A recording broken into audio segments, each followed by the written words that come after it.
nateraka fivorim-be kosa tamin'ny ety androany ity ny mpandrarany fonja nandritran'izay fivoriana izay moa no mbola nanamafisan'izy ireo ny fitakiana momba ny fanatsarana ny sokajy arakasa na ny kategoria professionnelle. Vola Ravoavy sy Tsiry Rakotarsan.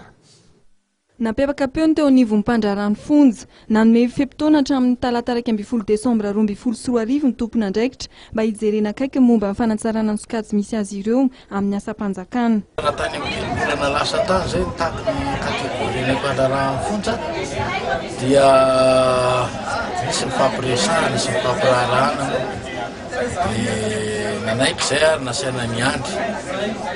Tapitra nefa zay zao ny enim-bolana tsy hita ihany zay valin'le izy satria ny antota taratasy mikasika an'io kategoria io dia efa any amin'ny primature tsy valy nefa tsy mivoaka izy ankehitriny dia zay moa nahatonganay nanao fivoriana androany fahafiton'ny volana Desambra taona 2024 andray fanapahan-kevitra mikasika ny mbola tsy voan'io kategoria io. Fialahana sy ny grefie moa zay samy ato anaty ministera fitsarana samy mararo iavo kanefa izy manana ny zavatra takiny zahay ihany koa manana ny zavatra takinay zavatra anankiroa samy hafa tsy ny mpandrarany fonja sy ny grefie fa samy manana zavatra takina fotsiny.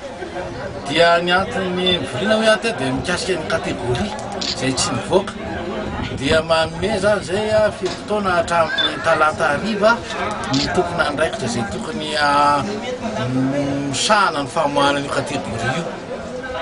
Rehefa tsy mivoaka moa izy amin'izay dia tsy maintsy nandray fanapahan-kevitra zahay. Dia ny fanapahan-kevitra andraisinay zany dia midinay tanteraka ny fonja manerana ny nosy. Izany hoe tsy mandray an'ilay voafonja avy any ivelany intsony zahay amin'io dia tsy mitondra ilay voafonja tsaraina sy atao fanadidina any amin'ny tribunal. Io zany ny zavatra raisinay manomboka amin'ny larobia 12 Desambra 2012. Larobia tsy miverina sady tsisy any 12 mihitsy mandrakizay. Dia zay ny antony nandraisanay ny fanapahan-kevitra io amin'ny 12. Ankoatra ny olana amin'ny sokajy dia anisany nambaran'ny mpandrarany fonja fa olana ho azy ireo ihany koa ny tsy fampinisa any ka miasa mihoatra ny 700 ora isan-kerinandro ny mpandrarany fonja izay miisa 2,000 manirana ny nosy. Mikasika ny asan'izy ireo indray dia misy 7,7 amin'izao fotoana izao ny voafonja raha ao amin'ny fonjana Tamora manokana.